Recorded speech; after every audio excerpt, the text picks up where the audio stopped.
Hey guys, welcome back to the channel. This is the story about Naruto. What if Naruto has steel release? Part 3. Hope you'll enjoy this video. So before we start, please do support for more awesome content and also hit the subscribe button and share this video with your friends. And also support the creator of this fanfic. I have created many playlists, check it out in the channel. So let's start the video. Are you sure your team is ready for a C rank mission, Kurenai? Yes, Hokage-sama. I believe it's time. These three face challenges greater than Tora and a field of potatoes waiting to be picked. Sarutobi smiled as he shuffled through the mission orders before him to find an appropriate first-time C rank mission for a Genin team. Team 7 had been the first of the new teams to get a C rank 2 days ago after the Inuzuka boy blew up returning from a Tora mission and demanded something more challenging. Kakashi had not voiced a serious objection at the time. Sarutobi did not know whether this was due to Team 7's instructor thinking his team was ready for it or simply being his usual lazy self. Kurenai wasn't one to be lazy about anything though, being one of the hardest working shinobi the Hokage had ever seen. She had to be in order to rise to her current position as Konoha's foremost specialist from her humble civilian background. If she was allowing her team to take a C rank mission, Sarutobi had no doubt that she thought her team was ready for it. Here we go, Sarutobi said, pulling a folder from the pile, a C rank mission with an expected duration of 2 weeks. Kurenai took the folder and glanced through it quickly, beginning with the client's photo and going through the client's request and background, memorizing important information as she flipped a page every few seconds. By the time they had accomplished the hundreds of missions that were typically necessary for promotion, most jounin had acquired the ability to quickly parse through mission profiles for relevant details in the least amount of time. Kurenai was no exception. A wave country bridge builder named Tazuna, currently staying at a nearby inn. Daughter and grandson at home. Protection against bandits until the client finishes building a bridge. More or less a typical C rank bodyguard mission. Turning to her team, Kurenai handed the folder to Naruto. Take this and read through it carefully. Then go home and pack for a 2-week deployment. I'll go find our client and meet you at the East Gate in 2 hours. Having made her way out of Konoha's East Gate half an hour before the designated time, Kurenai was surprised to see that Naruto had arrived even earlier.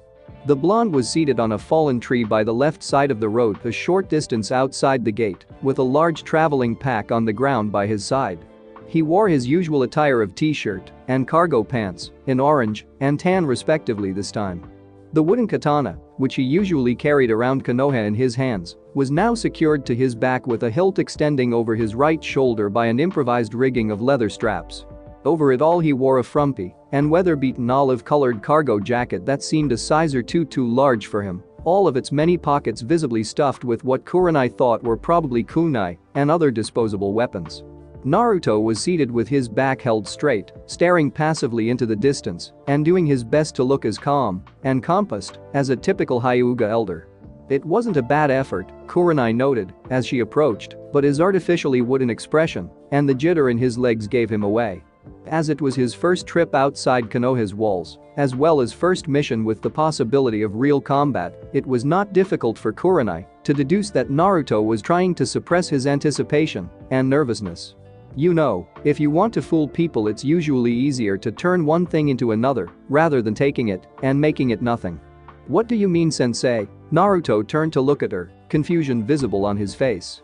This is your first C rank and first time outside Konoha. It's natural to feel excited.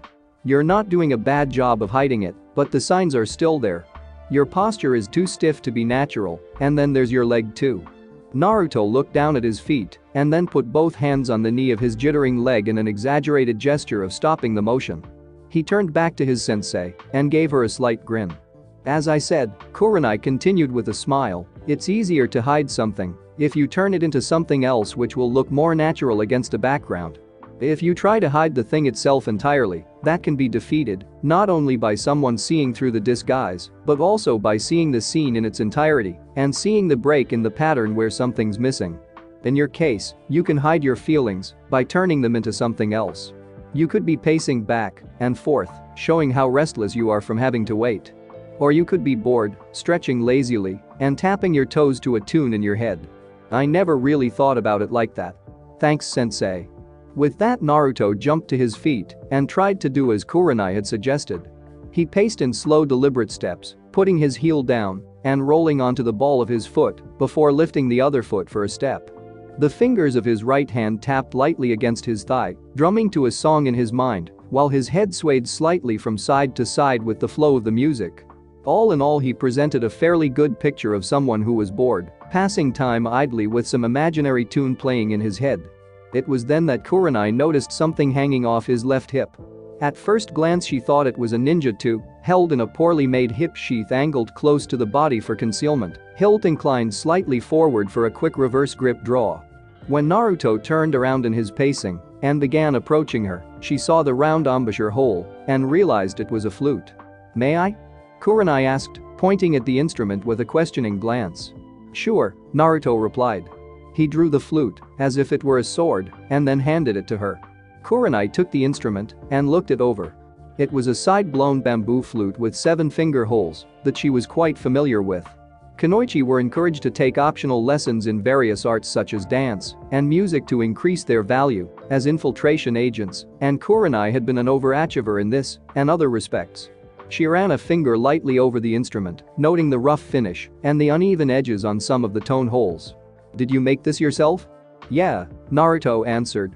"Gigi once said that I needed to have a hobby so I don't burn out doing nothing but studying and training all the time. There was this movie when I was a kid about a wandering samurai who played a flute he made himself, and I thought that was really cool. So that's why I found a book on how to make and play a game." Kurenai chuckled at Naruto's explanation of why he took up the reason seemed so typical of Naruto, yet the end result was something she had difficulty picturing against a backdrop of the once hyperactive blonde. Placing her fingers against the holes carefully, she gave each a few experimental taps. She had not played in a long time, and this one was a shorter version than she was used to, with a tuning that she hadn't played since she was a teenager. She lifted the instrument gingerly to her lips and, with a questioning glance to Naruto and an acknowledging nod in return, began playing the melody of a composition that held particular meaning for her. For a few minutes, she allowed herself to be lost in the memories of more innocent days as her fingers danced over the tone holes with a practiced delicacy. When the melody finished, Kurenai lowered and turned to Naruto. "Some of the notes are a little off-key, but this has a pretty good sound for having made it yourself." "I know," Naruto replied, scratching the back of his head with a smile. "You should have heard my first one. It sounded worse than cats fighting. I think the one I'm in the process of making will come out okay though." "Are you very good at it?" Kurenai asked. "Not really. I've learned the scales and some beginner songs from books, nothing like what you just played though, sensei. Until now I didn't even know anyone else who could play one. I could teach you if you like. I learned how to play the koto after becoming a chunin. It's been a few years since I've played, but it seems like I haven't lost the touch for it yet." "Really?" Naruto's eyes lit up in response. "I'd really like that, if you don't mind. I really want to learn that song you just played too. What is it called?" She smiled at his enthusiasm. "It's not a problem. We can start with lessons after we come back from this mission. The song's name is Kachu no Yume, Dream of a Butterfly. It's a reference to a very old fable." "What kind of fable? How do I explain it? Perhaps it's easiest for me to just tell you the fable." She arranged the words in her mind, watching as Naruto's eyes narrowed in concentration. "There was once a very wise man who dreamed he was a butterfly, fluttering about and living happily as he pleased. Suddenly he woke up, solid and unmistakable in his own body. But he didn't know if he was himself who had dreamt of being a butterfly or a butterfly who was dreaming of being him now. I really have no idea what any of that meant." Kurenai laughed at that response. "Don't worry about it too much, Naruto. There are wise people who have spent their entire lives pondering the idea behind this fable. There is a particular meaning for us shinobi though." "What do you mean, sensei?" "When you look at a situation, you can't assume that what you see and understand is the truth. If you saw that you were a butterfly living a carefree life and just accepted it, you would have closed off in your mind the possibility that you could be a person dreaming of a butterfly. Instead, you need to look for any faults with the reality that you see and try to figure out if there are any other possibilities than what you currently understand." It took some time, but she watched as a spark of understanding lit up in Naruto's eye. "So that's why you like that song. You're a specialist, and it is all about changing reality to your enemies. If they don't look past the reality that you present them, then you've won." That's part of it, yes. It has special meaning for users, but it's a good idea for all shinobi, no matter what specialty. Kakashi has a similar idea, though he prefers to call it looking underneath the underneath. Looking underneath? Naruto said quizzically, that sounds kind of dumb. I think your way explained it better. Kurenai simply smiled and handed it back to him. She watched as Naruto took it from her hands and slid it back into the improvised padded rigging hanging off the left side of his hip. After he pulled a strap tight to secure the in place and turned back to her, Kurenai voiced the thought in her mind since the conversation started. It seems odd though, to picture you playing. That's what I said too. He said that when he told me to get a hobby, he expected something like collecting and comparing ramen, not making and playing my own instrument. He was the one who bought me the carving tools and a bunch of prepared bamboo tubes so I could get started though. The two let their conversation lapse into a comfortable silence and Naruto resumed his deliberate pacing while Kurenai took his former place on the fallen tree. It was not long before Shino and Sakura arrived together, having met each other near the east gate. Hey, Naruto exclaimed as he saw the rest of his team approaching, now that you're all here I've got something for everyone. He ran to his traveling pack and pulled out a thick sheaf of what appeared to be small leaflets. Naruto then separated the stack into thirds, giving a portion to his instructor and each of his teammates. Explosive tags, 4-second delay, and just a bit more power than ones you get from weapons shops. I made them myself. If you guys need more just let me know. You made these? Sakura asked. Yeah, I've started making them after Hokage Jiji lent me a scroll about explosive tags. I mean, I'm not as smart as you, and I don't have Shino's bug abilities, so I have to contribute to the team in some way, right? Naruto replied with a sheepish smile on his face. Kurenai couldn't decide if the pink-haired girl's surprised reaction came from the fact that Naruto was making explosive tags or that he had just freely handed her more tags than most genin could buy with a few months' worth of D-rank mission payments. Shino on the other hand stood stock still, hands still extended from when he received the stack of tags. From his slightly turned head though, the red-eyed Jounin could tell that he was watching and waiting for her to take the lead in responding to Naruto's gift. Kurenai pulled a tag off her stack and wrapped it around a pebble she picked up from the ground. After a spark of chakra across her fingertips and a small flick of her wrist, the pebble was sent flying into the forest. Exactly 4 seconds later a small fireball bloomed where the pebble had fallen. She noted that the explosion was, as Naruto had said, noticeably larger than that of a standard tag. Shino took the demonstration as acceptance, then thanked Naruto and attached several to kunai from his holster before securing the rest in his pack. Sakura hesitated for a few seconds before doing the same. By the time Team 8 was finished with reorganizing their equipment, Tazuna had stumbled past the gate sentries, looking hungover and squinting in the sunlight. After confirming some mission details with him, she then arranged her team into a standard guard formation around him.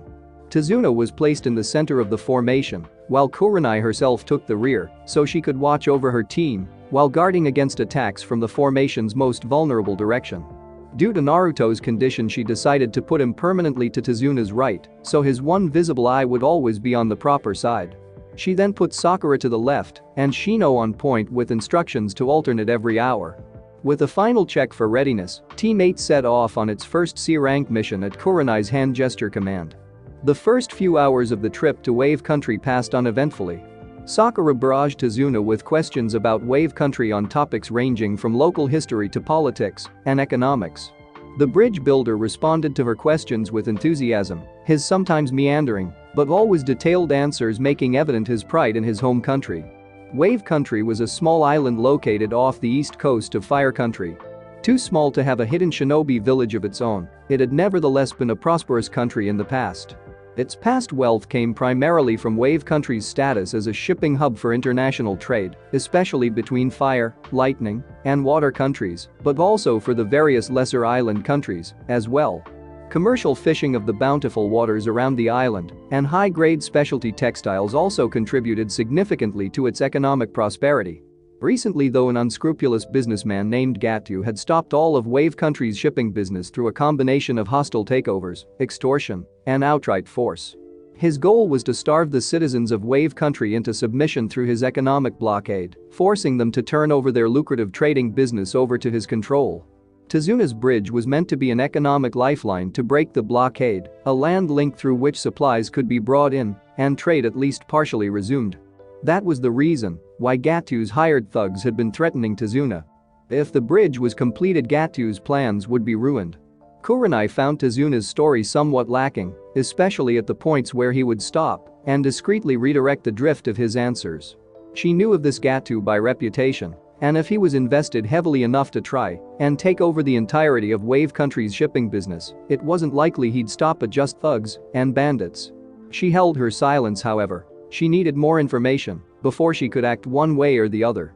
The sun was beginning to make its way towards the western horizon when the small traveling party came upon a puddle in the middle of the road. With Kurenai's considerable experience with various types, it was a trivial matter for her to spot the telltale signs of the two shinobi hiding within the puddle. She couldn't see any village markings, but their camouflage consisted of an overlay on top of an ninjutsu water merging technique and gave her a pretty good idea of their village of origin. The fact that they had chosen to hide as a puddle when it hadn't rained for days was almost an insult to her detail-oriented sensibilities. She quickened up her pace to catch up with Sakura, who had taken over the point position half an hour before. Tapping the pink-haired girl on the shoulder, the red-eyed Jounin discreetly set up of her own while motioning for Sakura to lead the group towards the side of the road. Kurenai didn't know how well the two hidden shinobi could see or hear under their camouflage, so to be safe she cloaked the group in an illusion of them taking a rest break, complete with snacks and drinks being brought out and loud chatter about the latest in gossip amongst Konoha citizenry.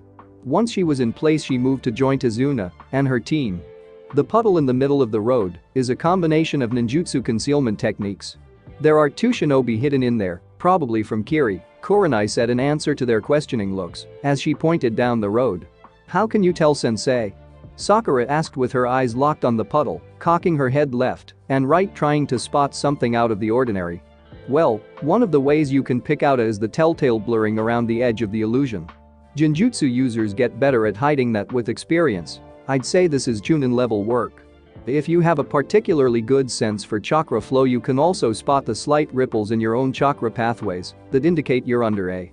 Or, Kurenai continued, you can notice that there's a puddle of water in the road despite the fact that it hasn't rained for a week in this area.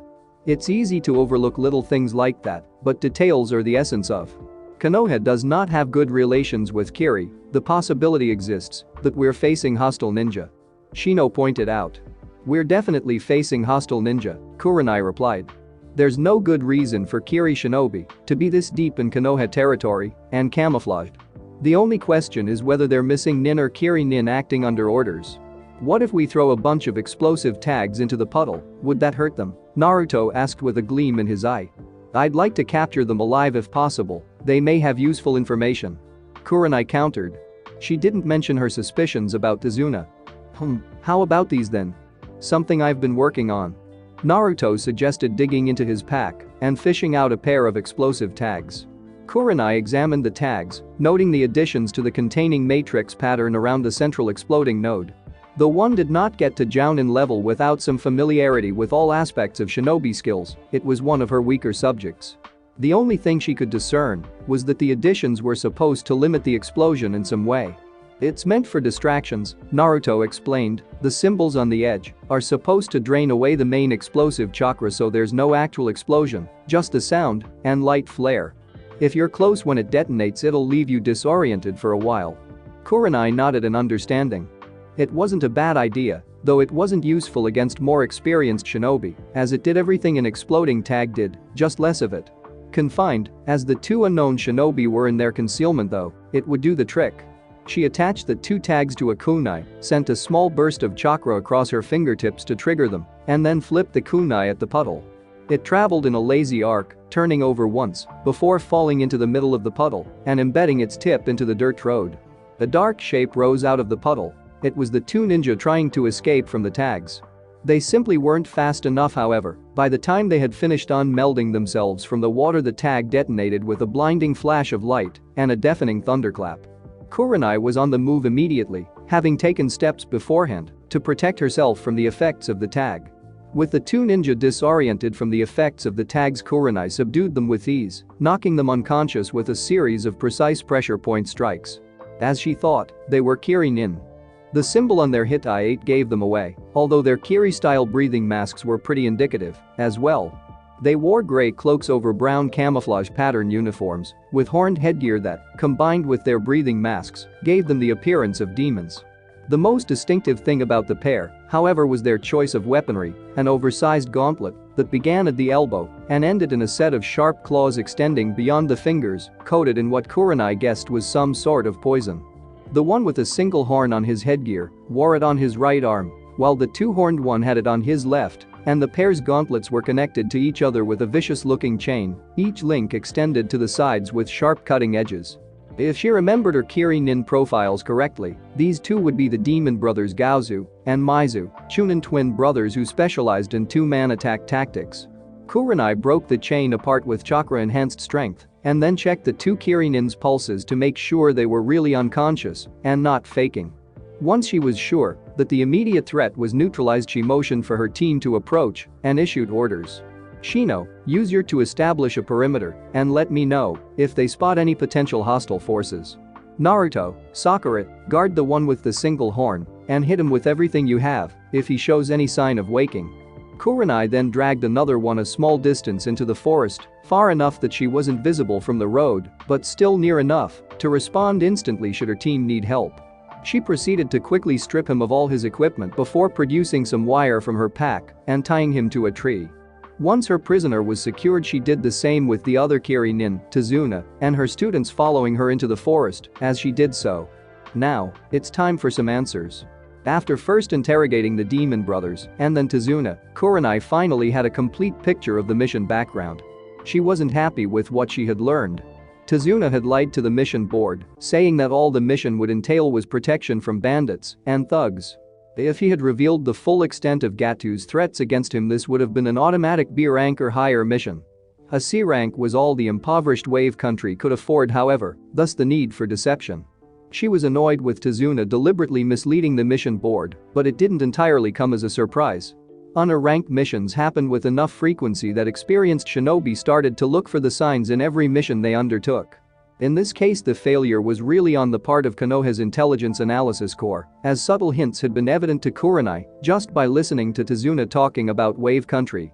Still, outside of Konoha's protective walls, and with unknown hostile forces potentially nearby, this wasn't the best time to start pointing fingers. Kurenai turned to her team and laid out the facts for them, deciding to let them choose whether to continue the mission or not. Despite the elevated risk level, odds were they would still be able to complete the mission. She could deal with any further Chunin or less experienced Jounin opposition. Gatu decided to hire without risking her team's safety. In the highly unlikely event, however, that Gatu had managed to hire one of the very few elite Jounin level missing nin who played the role of mercenary. Well, that was a different matter. But that was also a remote possibility. Somewhat surprisingly, Sakura was the first to decide.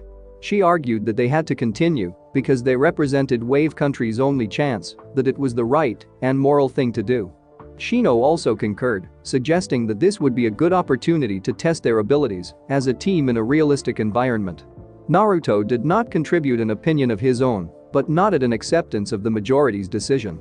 Very well then, Kurenai declared once her students had made up their minds, Tazuna-san, you still have a team of bodyguards, though you're going to have to work something out with the Hokage's office about the difference in mission level payment.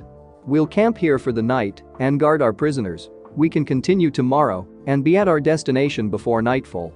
Kurenai then set her team to camp while she returned to the road. Following the road a small distance back, she then pulled out a kunai and made a series of deliberate markings on several of the trees by the roadside. To non-shinobi, the markings would just look like random scratches or graffiti left over by travelers. Any Konoha, however, shinobi would recognize them together as a standard improvised sign. This section of road was regularly patrolled. It was just a matter of time before someone came to pick the demon brothers up. The night passed uneventfully, and an Anbu prisoner retrieval squad arrived in the morning to pick up the demon brothers just as Team 8 was breaking camp. A short boat ride to Wave Country and a few hours of walking later, the members of Team 8 plus Tazuna found themselves standing before a small lake nestled in Wave Country's forested countryside. The road that led to their destination, Wave Country's largest town, hugged the lakeshore for a small distance before turning away into another section of forest. With the trees in the background and the way it was lit by the afternoon sun, the small lake looked like something out of a particularly vivid landscape portrait. Kurenai felt at first an intuitive twinge before her senses detected anything. Though she couldn't detect any threat, she was instantly on guard.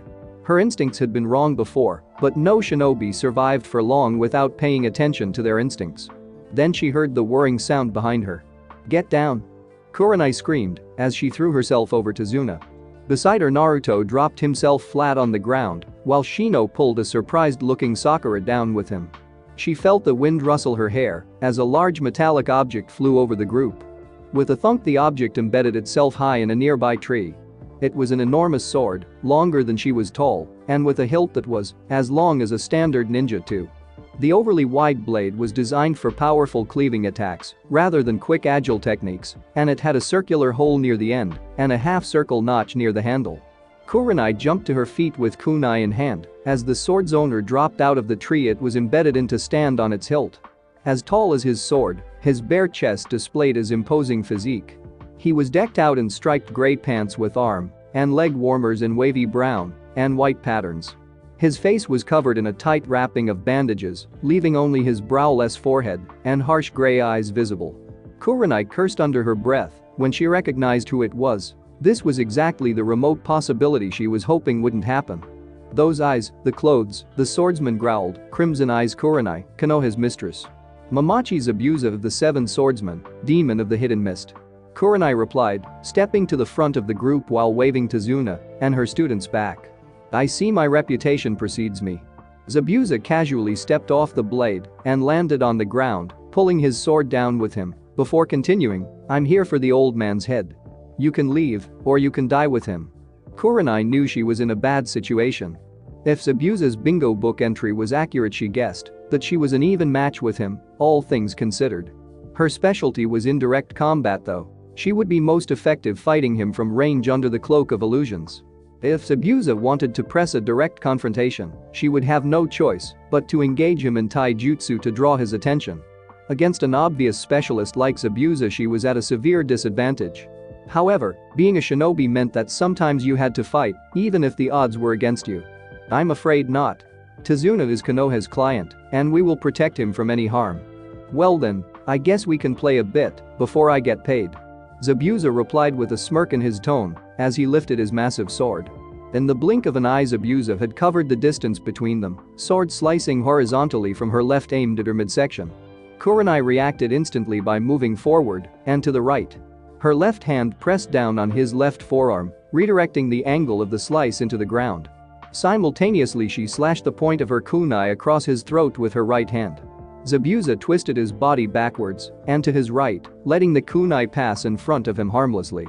He then reversed his grip on the sword and pushed forward on the hilt to slam it into Kurenai's left upper arm. Kurenai allowed the force of the impact to knock her over, flinging her kunai at him while rolling away and landing in a crouch with hands together flying through seals. Zetsubou leaned to one side to dodge the kunai while pulling his sword out of the ground, then chased her with a series of thrusting attacks. Kurenai was forced to break off her attempt to create a instead she drew another kunai and met each thrust with a parry and a step in retreat. After the third parried thrust, Zetsubou lifted the blade of the sword up vertically, tilting it back over his right shoulder before stepping in deeply and aiming a high horizontal slash at the left side of her head. Kurenai ducked under the slash and lunged forward, intent on putting a kunai into his abdomen. She realized her mistake as soon as she moved. The thrust had forced her back to the edge of the forest. The subsequent swing was intentionally high to lure her into this position. Zetsubou's sword, instead of clearing a full arc, lodged itself into the trunk of a tree that was just behind where Kurenai had been a moment ago. Freed from having to control the massive sword on its backswing, Zetsubou dropped his right hand to parry away her kunai while thrusting his left at her face in a punch. Kurenai brought a rear hand up to push the punch away from her face, but with both her arms tied up, Zetsubou's follow-up right round kick caught her in the abdomen, lifting her off her feet and sending her flying into the lake. Kurenai struggled her way to the surface as quickly as she could, trying to get out of an environment which would give Zetsubou an overwhelming advantage. But the water felt heavy and sluggish, like she was moving through syrup. She looked up to see that Zetsubou had already made his way next to her with his left hand extended in her direction. The space between them shimmered with an odd hue as if between them was a wall of water? Suru no jutsu, Zetsubou remarked smugly. A prison of water, controlled by my chakra. As long as I maintain contact with my hand, you cannot escape. Now, let's see how your little students react. Naruto knew things would turn out badly as soon as Kurenai fell into the lake. His extracurricular reading had taught him that each hidden village had a preferred base element, with Kirinin specializing in water-based. Now his Jounin instructor was trapped in a water prison. Still, it was a stalemate situation. From what Zetsubou said, he couldn't move away, or the prison would be broken. Then Zetsubou brought his free hand up in a one-handed tiger seal. Mizu Bunshin no Jutsu.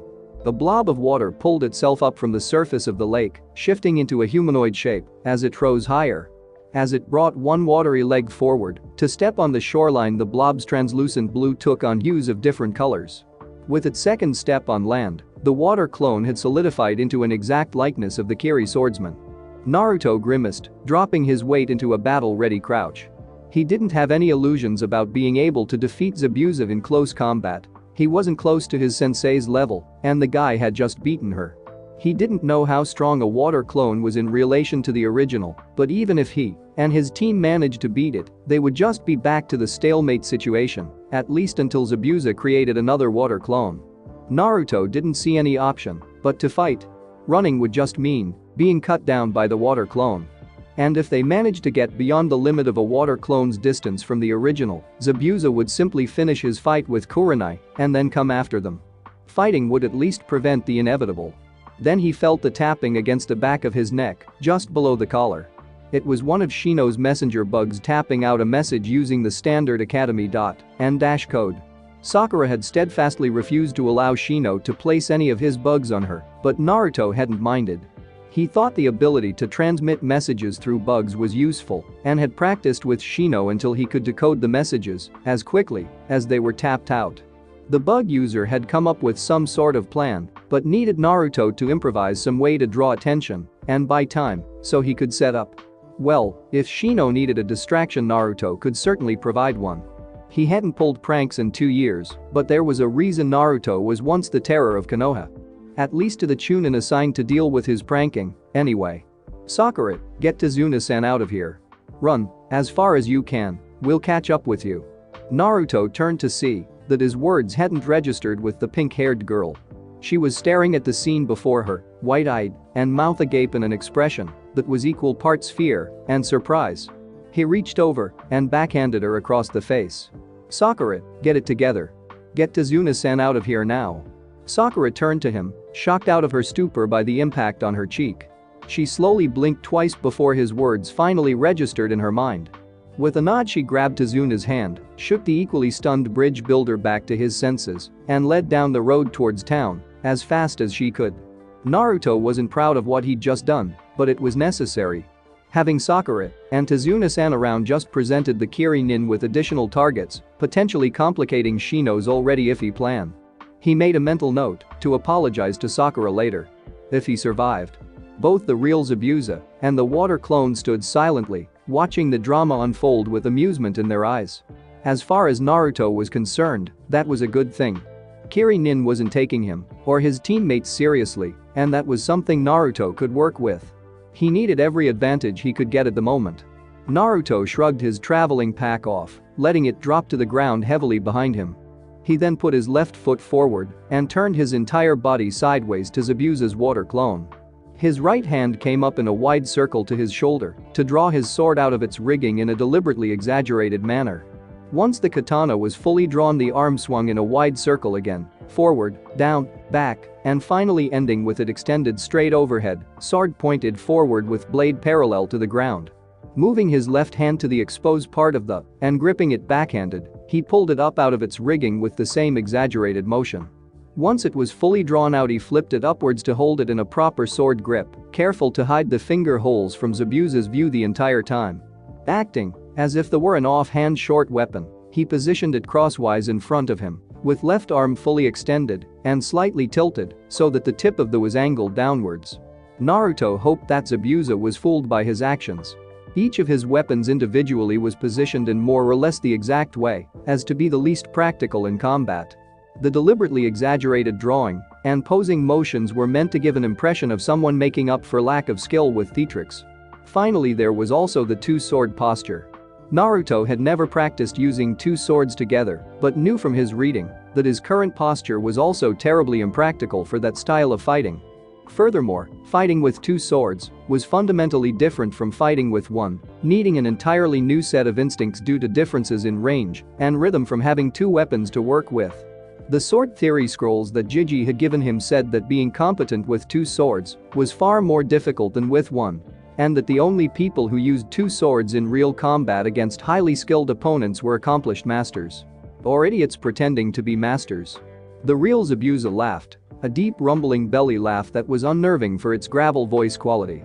It seems we have another swordsman here. Tell me, kid, does your sword have a name? Naruto pondered how to answer the question. A negative response would add nothing of value, but a positive response with some sort of embellished flowery name might reinforce the idea that he was pretending to be more skilled than he really was. The trouble was he couldn't think of an appropriately impressive name for a wooden sword he'd carved 3 weeks ago. Then it came to him, floating up from the depths of his consciousness, as if from a dream. Tensukayakatsu. Zetsubou gave an appreciative chuckle. Heavenly chains, crazy bones, huh? That's a nice name for a sword, kid. Let me introduce you to mine. It's called Kubikiri Hauchu, decapitating carving sword. With that, the water clone lifted his copy of Zetsubou's sword and swung it about, as if to emphasize the point. So, kid, let's see how you match up against one of the 7 swordsmen of Mist, Zetsubou continued in a taunting tone. I'll even go easy on you.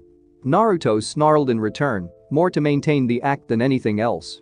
He approached the water clone in slow, measured steps, keeping his eye steady and trying to project more confidence than he felt. A few paces away, he paused briefly before lunging forward with a thrust of the followed by a quick swipe of the katana. His strikes fell short, and he darted back out of the water clone's range just as the huge blade hurtled through where he had been standing a second ago. Naruto repeated the pattern several more times, deliberately attacking from out of range so he would be able to escape from the water clone's much longer sword when the counterattack came. He could tell that Zetsubou, or the water clone at least, was more amused than anything else. Its attacks were much slower than the real Zetsubou's when fighting Kurenai, and between exchanges its posture deliberately left open angles of attack for the younger swordsman. Naruto came to the realization that the water clone was playing with him. Another tap against the base of his neck alerted him that Shino was ready. Naruto pushed forward again with a series of stepping thrusts, moving closer to the water clone than his previous attacks. This time, instead of moving back out of range of the counterstroke aimed at his left side, he threw himself to the right and rolled away from the clone's attack. He broke out of his roll into a crouch as Shino whipped several explosive tagged kunai out of his pockets and hurled them over Naruto's head. Beneath the bandages covering his face, Zetsubou frowned at the scene unfolding before him.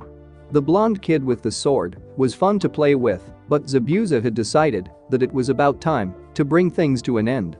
Then the other kid, the one with sunglasses who had not moved at all since the beginning of the fight, threw 6 explosive tagged shuriken that landed at the edge of the shoreline.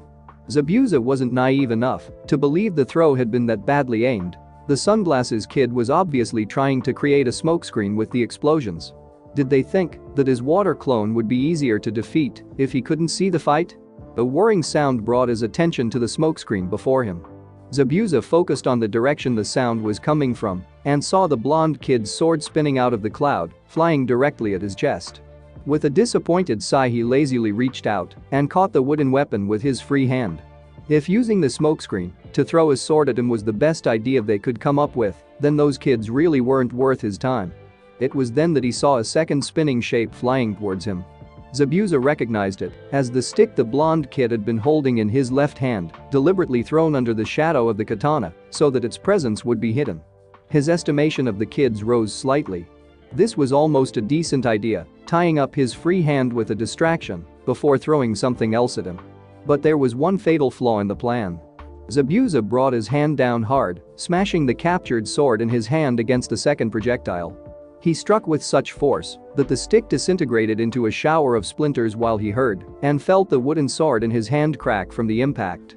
Zetsubou didn't have time to do anything more as a third much larger projectile hurtled out of the smoke cloud towards him, this time from a higher angle in a downward arc. It was the blonde kid himself, Zetsubou realized, jumping at him with kunai in hand. Zetsubou smiled. The kid certainly could layer his plan, and against someone of lesser rank it may have worked. But here, and now it wasn't enough. The elite swordsman swung his free arm outwards in a wide arc, backhanding the blonde viciously in the chest and sending him flying into the forest by the lake. No sooner had Zetsubou heard the satisfying sound of the kid's body crunching against a tree trunk that his world was consumed in a cloud of writhing blackness. It didn't take long for him to realize what was going on, especially when he felt his chakra being drained. The taller kid must be an Aburame. Zetsubou knew of the Konoha bug-using clan by reputation. He threw the blonde's wooden sword aside and brought his free hand up into a seal with the intent of temporarily encasing himself in a globe of chakra-infused water. It was a low-level defense meant to stop projectile attacks, but it would also serve to kill the massive bugs that were on his body. With his attention focused on getting rid of Shino's bugs, Zetsubou didn't notice the kunai that had been thrown at him, aimed slightly above the arm maintaining the water prison. As teammates support fighter, Shino had replaced himself with a bug clone, while Zetsubou fought with kunai.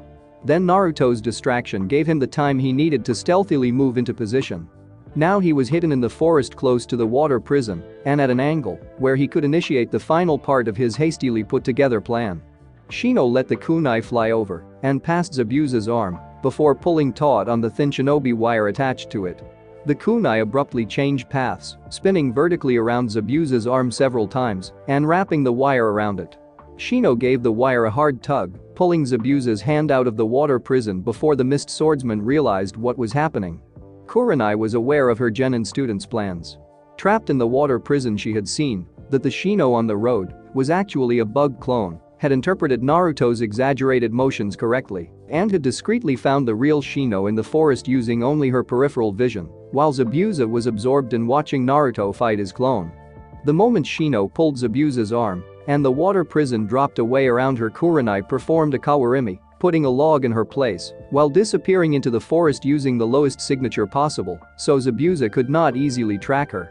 From this position she was at a decided advantage over the mist swordsman. She just needed to use it effectively before he found and killed one of her students. With a tactical approach forming in her mind, Kurenai moved deeper into the forest to catch up with the retreating form of her tallest student. Naruto pushed himself off the ground, wincing at the pain in his ribs while doing his best to suppress a groan.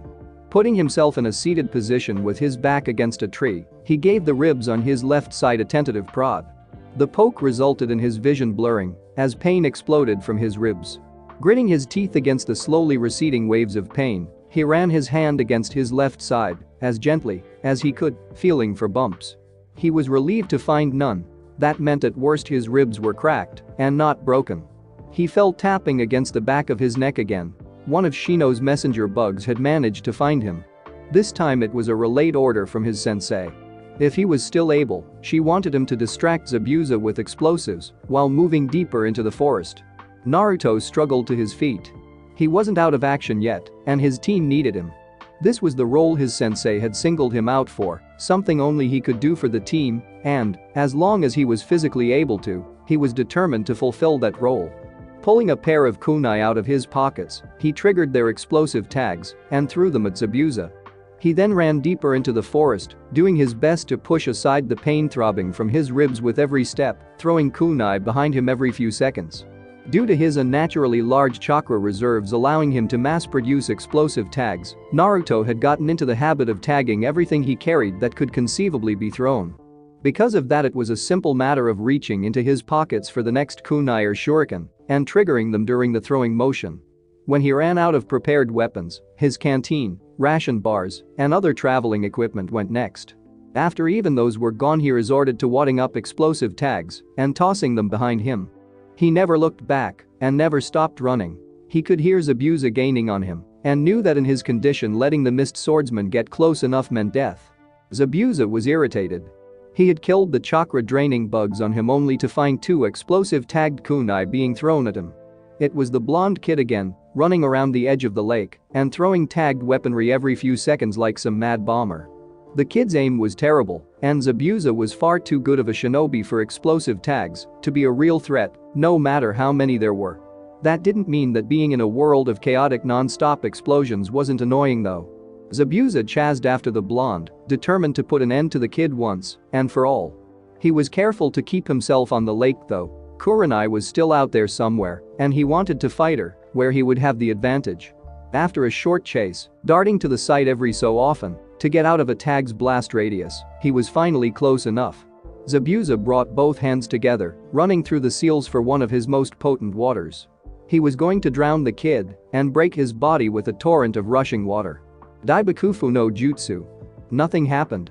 Zabuza's eyes narrowed. Had he botched the a moment later, the eyebrow-less skin above his eyes lifted in surprise as a column of water grew out of the lake behind him, liquid tendrils grasping at his arms and legs and holding him in place.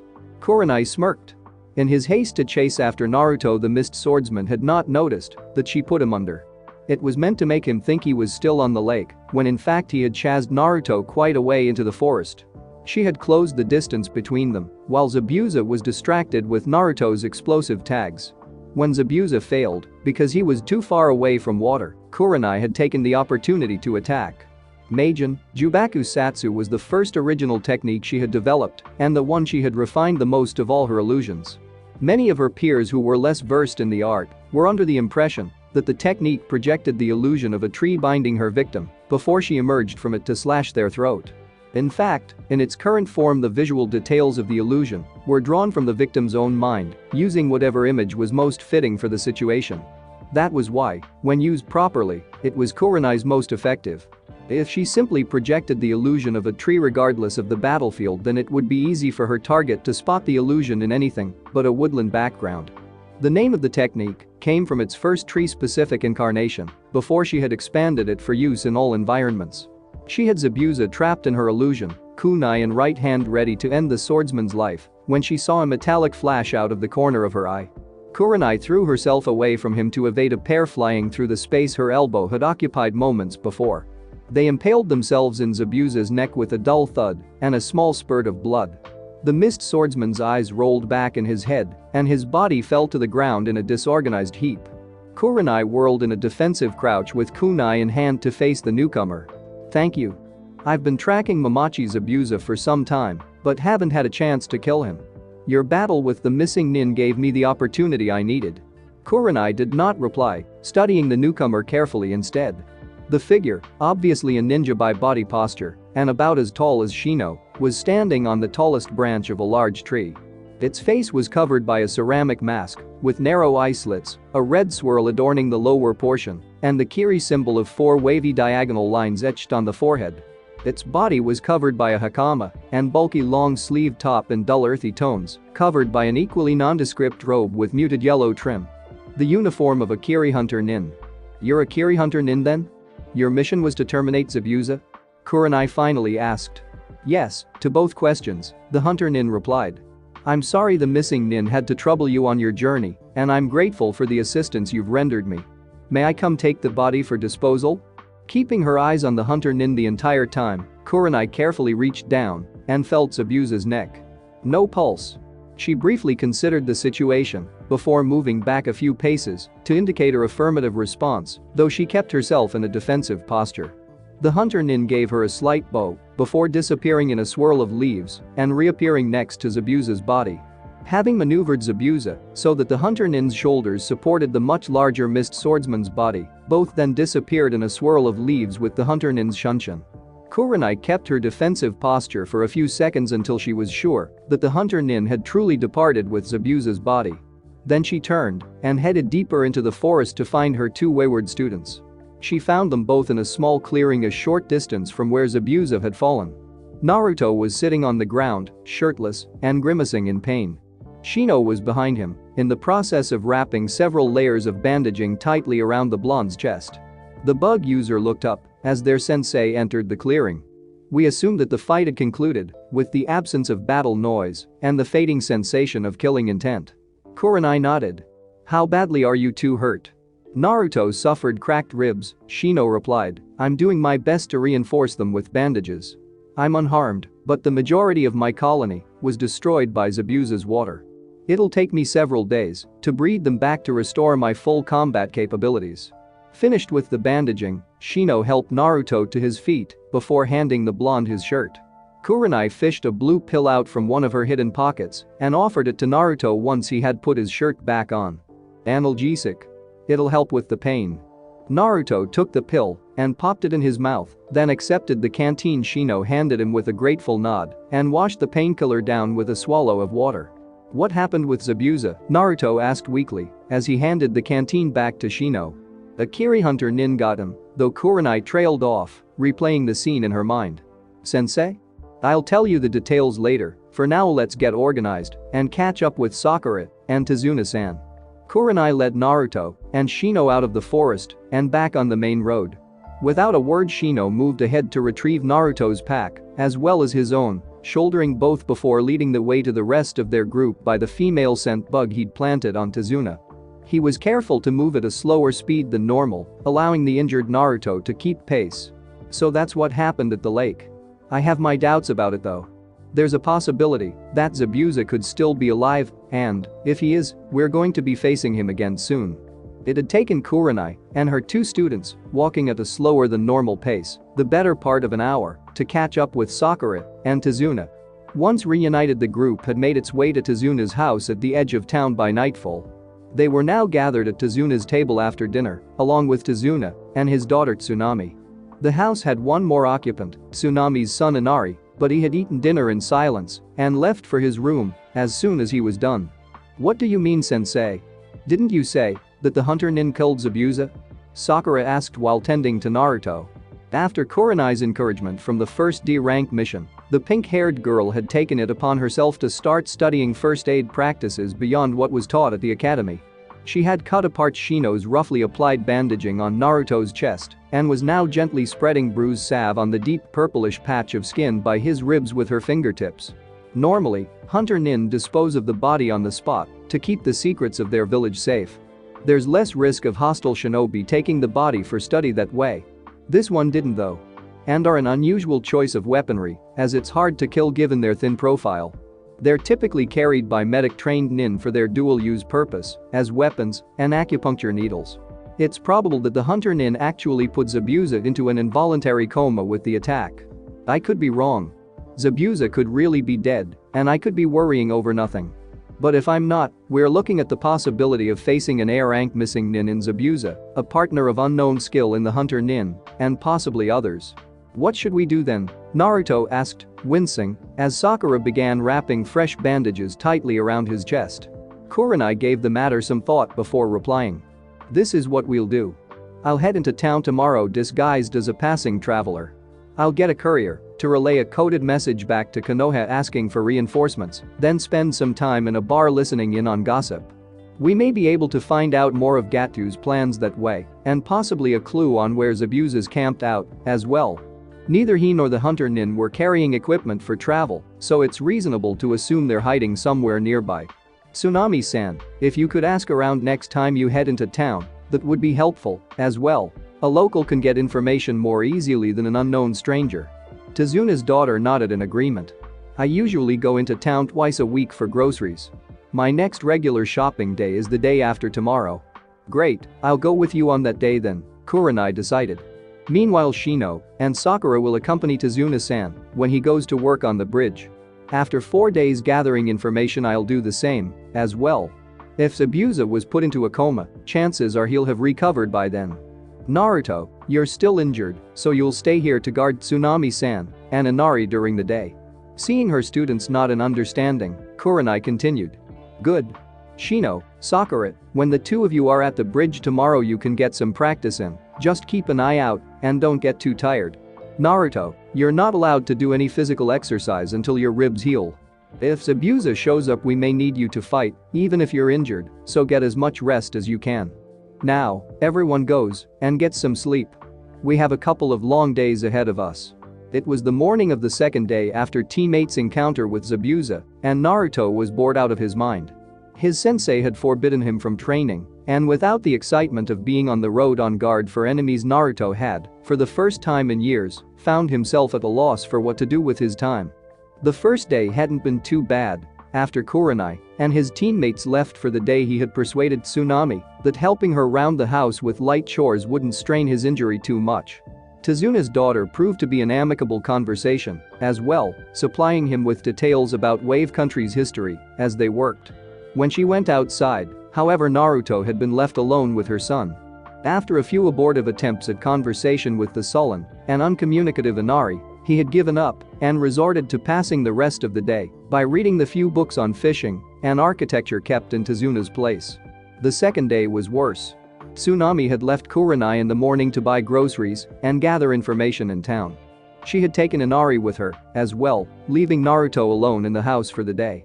After an hour attempting to read Tazuna's books, which the young ninja found to be immensely boring, Naruto had given up and left the house. His sensei had ordered him to avoid physical exercise, but he didn't think she would mind him going for a walk in the forest. He needed to find some wood to carve a replacement sword with anyway. A few hours later, Naruto leaned back against a tree and looked at the unfinished sword in his hands.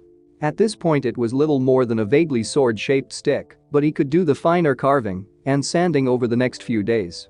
It hadn't taken him long to find a suitable fallen tree, located conveniently near a small clearing in the forest, that he could work in. Finding a way to chop the tree to size and then do the required rough carving work without causing his ribs to protest painfully had proven to be more of a challenge though.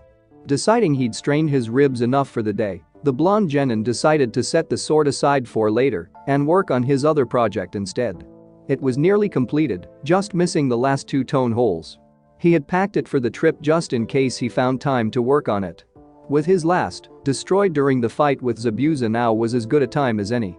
Pulling out his thinnest carving knife, Naruto measured the distance and began carefully drilling the last 2 holes. It didn't take long for him to finish, and Naruto looked in satisfaction at the delicate instrument in his hands. It was the 8th he had made since he took up the hobby, and his skill had steadily improved with each one. Once he returned to Konoha and lacquered it, the instrument would look nearly as good as the ones he saw in stores. He was about to test the instrument's tone when a light rustling of bushes alerted him to the presence of another person. He looked up to see a figure standing on the opposite of the clearing, a small wicker basket hung loosely from one arm. "Did you make that yourself?" Naruto was somewhat surprised he didn't notice his visitor until now. He didn't think he had been so engrossed in his work. The blonde examined the other person for a few moments before answering. He saw a soft oval face with pale skin, large brown eyes, and a gentle smile, framed by a head of straight charcoal black hair that hung down to below the shoulder blades. Below that was a light sleeveless peach-colored robe, worn loosely on the body, decorated with simple but tasteful stylized swirl patterns. By the height difference and facial features, he judged that this person was a year or 2 older than himself. "Yeah, I've been making them as a hobby. I think this one's finally come out right," Naruto finally answered. "Will you play something?" The voice was gentle like the face, but with a husky undertone. It was a distinctive voice, though not unpleasant to listen to. Naruto was left unsure whether he was talking to a boy or a girl. He let part of his mind ponder the matter while he brought them up to his lips. Naruto began with a few test notes and was pleased to find that he had finally managed to produce a fully in tune instrument this time.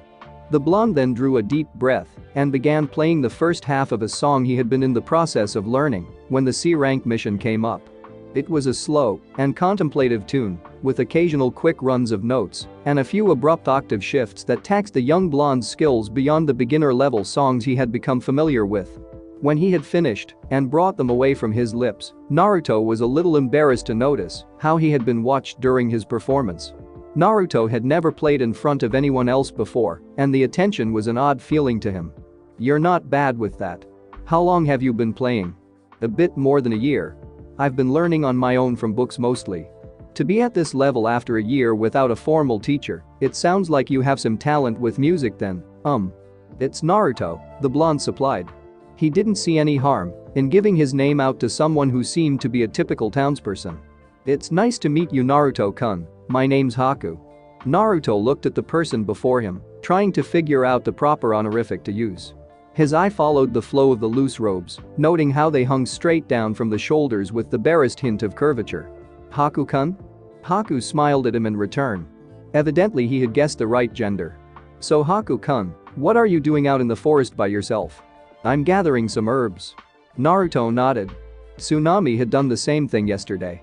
Apparently the town had been left without a doctor since the economic downturn, And some of the more knowledgeable villagers gathered medicinal herbs from the surrounding forest for extra money or their own use.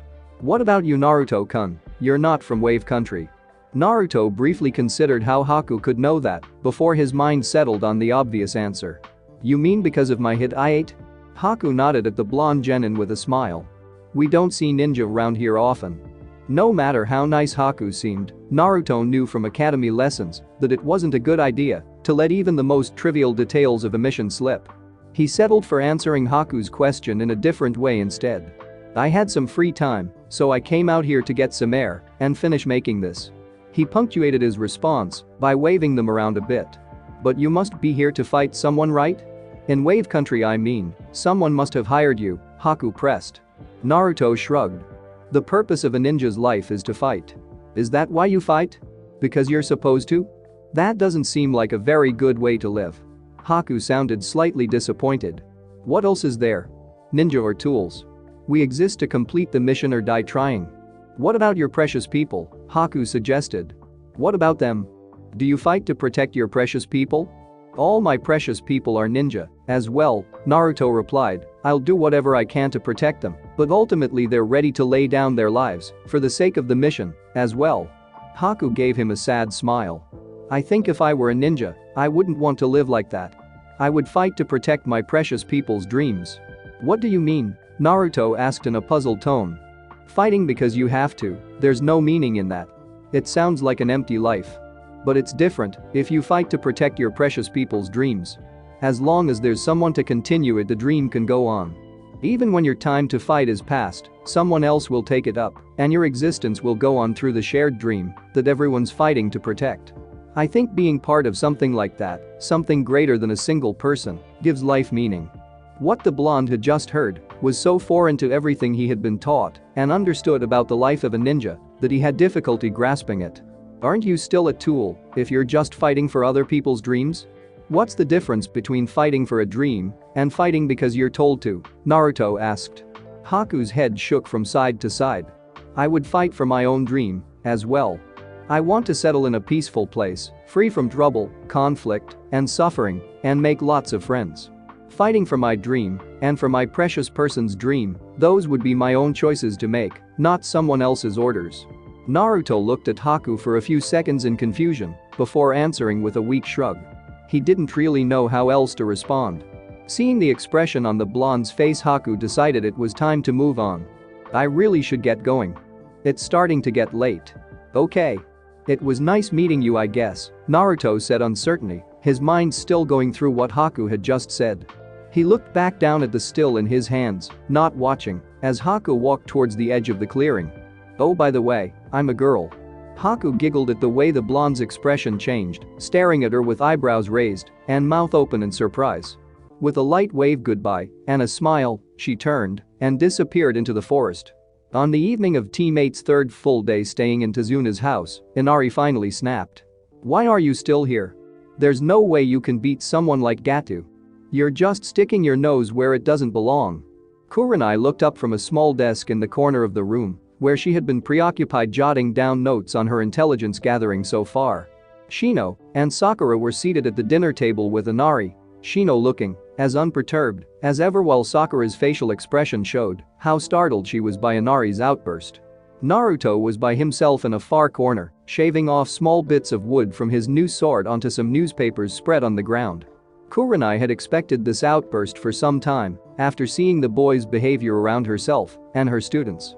When she had asked about it, Tsunami told her about Kaiza, how Inari had looked up to the traveling fisherman as a hero and how badly the boy had been affected when Gatu's thugs killed him. Kurenai could understand how the boy felt and in some ways even sympathized with it. Shut up, kid, no one cares what you think.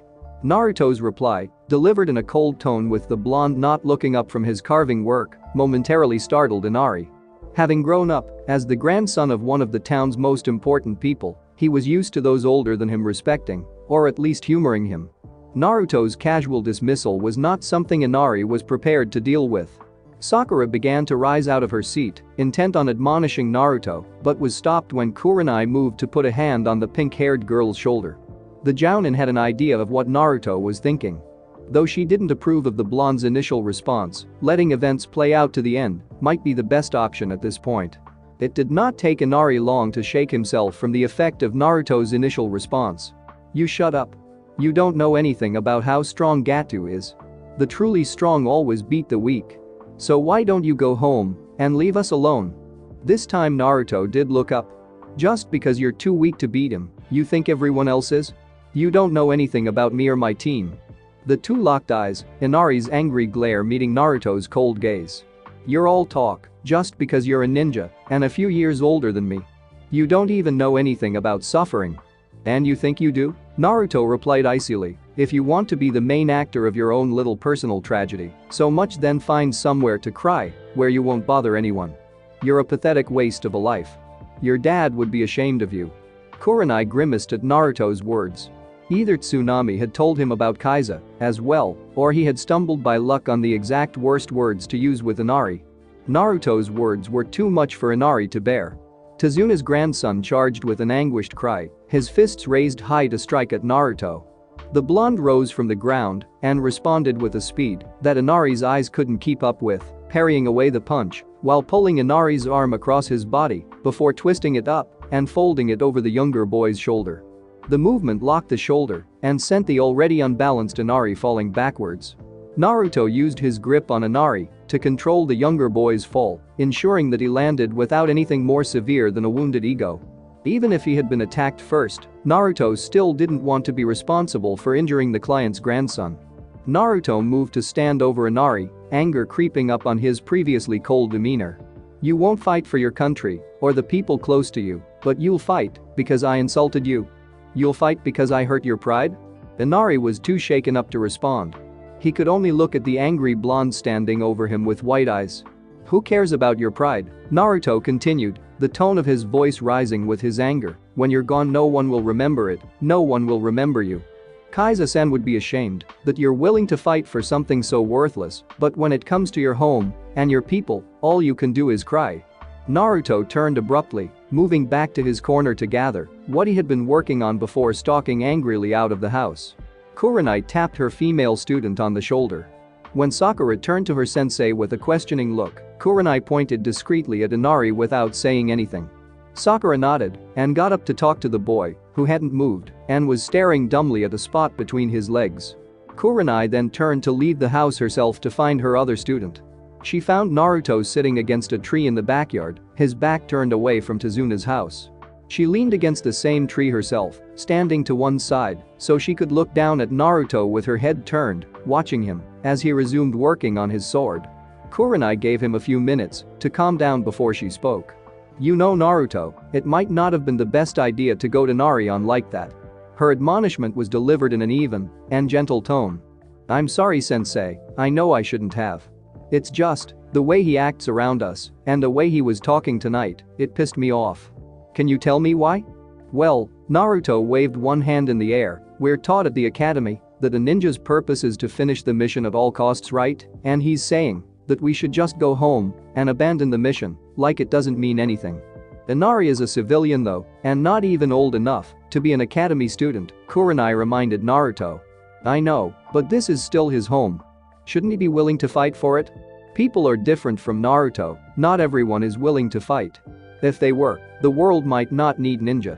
We're the ones who get hired to fight for people who won't or can't. So when the teachers at the academy taught us that ninja are tools, we're really just tools to be used by our employers to resolve problems they can't or won't resolve themselves. That's one way of looking at it, though I wouldn't necessarily say the correct way." "What do you mean, sensei?" "You have to keep in mind that, even with all the training from the academy, even though, as a genin you're technically an adult, you're still physically a child." Kurenai patted Naruto on the head for effect, smiling when the blonde grumbled. "The academy's purpose is to teach you enough to make you effective shinobi in a short amount of time," she continued, "not necessarily the right or best answer in every case. I can tell you that there are many ninjas who have a different idea of what a shinobi's purpose is from what the academy teaches. But which one is the right one? Sometimes, Naruto, there is no right answer to a problem. If you're unhappy with the answer that you've been given, you'll have to find one that works for you and stick to it. But that doesn't mean the other answers are any more right or wrong, just that your answer works for you." Kurenai watched as Naruto silently returned to carving his sword. She could tell, by the way his hands were moving absently as they worked, that he was preoccupied with thinking about what she had just said. Deciding that it would be best to leave him alone with his thoughts, she ruffled his hair a bit before turning to head back into the house. "Don't stay outside too long, you'll catch a cold." On the evening of teammates' fourth full day staying with Tazuna, Kurenai returned from her information gathering in town with some disquieting news. "I believe Zetsubou's going to make his move in 2 days." "How can you be sure?" asked Sakura. "Over the last couple days I've been scouting bars and other places where strangers who don't belong in town typically go. I identified a number of people who were likely to be Gatu's mercenaries, then today lured 2 of them aside and plied them with sake until I could get them talking. One of the things they told me was that Gatu was planning on meeting with Zetsubou in his hideout today. They didn't know where it was, but they knew that Gatu wanted to push him into acting soon. But that doesn't tell us when Zetsubou's attacking," Naruto pointed out. "That's not all I got out of them. They also mentioned Gatu ordering 2 ex-samurai to attack this place 2 days from now. Then it would be logical for Gatu to press Zetsubou to attack Tazuna-san at the bridge during the same time frame," Shino observed. "He would expect all of us to be defending Tazuna-san, so his men could freely come and kill Tsunami-san and Inari outright or take them hostage for leverage against Tazuna-san." "That's right," Kurenai confirmed, "and since I haven't heard back from Konoha, we can't expect any reinforcements to be here in time to help us. Couldn't we keep Tazuna-san's entire family together that day, either at the bridge or here?" Naruto suggested. "I've thought about that, and it might work. The problem is it would tip our hand and potentially cost us the only advantage we have right now. I don't know enough about Gatu to predict his actions, but any decent shinobi who saw his target changing daily routines would immediately change their attack plans. So we're going to have to split up to protect all of them?" Sakura asked. "Yes, I think that's the best option we have. Beginning tomorrow I'll start guarding Tazuna at the bridge, as we previously discussed. I'll do it from concealment so that no non-shinobi will notice a change in routine. When Zetsubou comes he'll just assume that I've been hiding all the previous days." Kurenai turned to her one-eyed student. "Naruto, how's your injury?" "The bruising is starting to fade," the blonde replied. "It still hurts when I move around, but I think I can fight through it." "Good, because we're going to leave you here to guard Tsunami-san and Inari. With the advantage of surprise you should be able to take down 2 ex-samurai. Once you're done join us at the bridge as quickly as possible. If Zetsubou brings his partner to fight we'll probably need you as well." Naruto nodded at his sensei, keeping a carefully neutral expression on his face. The only thing that gave his emotions away was the tightness at the corners of his mouth. "Shino, Sakura, you 2 will be guarding Tazuna-san when he's at the bridge, same as before. Lighten up on practice though. We can't risk injuries before the fight. If you haven't yet, you'll want to take some time to look over the bridge's layout. Look for places where you can conceal explosive tags for traps, make a mental note of the available cover, anything you can use to your advantage. When we have to fight Zetsubou again, familiarity with terrain is the one advantage we can be sure of, so we need to maximize it." Shino and Sakura nodded at their sensei's suggestion, both mentally reviewing what they already knew about the bridge's design from a new perspective. "Good. Now if there's nothing else, take some time to make sure all your fighting equipment is in order before you sleep tonight. Even though the fight's probably 2 days away I still want us to be as prepared as possible." Waiting was the worst part of it. He knew what he would do once it started, but this interminable waiting was equal parts boredom, frustration, and anxiety. Naruto checked the seal design on the explosive tag in his hand again. He had lost track of how many times he had done that since Kurenai and the rest of his team had left with Tazuna, but it was a way to pass another minute while waiting for Gatu's thugs to arrive. Made for the same purpose as the pair Kurenai had used on the Demon Brothers, this tag was the key part of his plan for what was to come. He was pretty sure that he could take 2 ex-samurai in open battle, but this was a fight he could not afford to lose. Not only did he have no backup, but the rest of his team was also counting on him to join the bridge fight once he was done here. Naruto waited in the hallway adjacent to the main living area, hidden from view of the doorway by a short length of wall. From his position he could see that Tsunami preparing ingredients for dinner. She was aware of the plan, and though she was making an effort at maintaining her normal morning routine, her motions were stiff and unnatural. The loud banging against the door was the first sign of Tazuna's visitors, and Naruto sighed in relief that his wait was finally over. His body relaxed into a ready posture, releasing the tension that he didn't realize he had been building all morning. Over the last 2 days he had analyzed this fight in his mind so many times, from every possible angle, and with every possible sequence of actions, that having to finally do it for real seemed anticlimactic. The sound of a series of metallic sword slashes followed by wood splintering, the samurai had cut their way through the door. Naruto triggered the explosive tag in his hand, wadded it up into a ball, and tossed it into the house's main living area. Closing his eyes tightly and clamping his hands against his ears, he waited until the detonation before moving. Once the tag went off, Naruto was out of his hiding spot in a blur of motion. As he had planned, the tag's detonation had stunned the 2 ex-samurai. He targeted the one on his right first, judging the man to be a greater threat because his katana was already drawn. The light parry from Naruto's wooden sword knocked aside the ex-samurai's katana, and then a thrust into the abdomen doubled the man over. Finally, Naruto pivoted into a spin on his front leg and stepped with the momentum into a diagonal downward strike on the back of the man's neck. The other ex-samurai had recovered sufficiently to reach for the katana slung on his hip, only for Naruto to swing his wooden sword in a horizontal cut hard enough to shatter the wrist bones on the man's sword hand.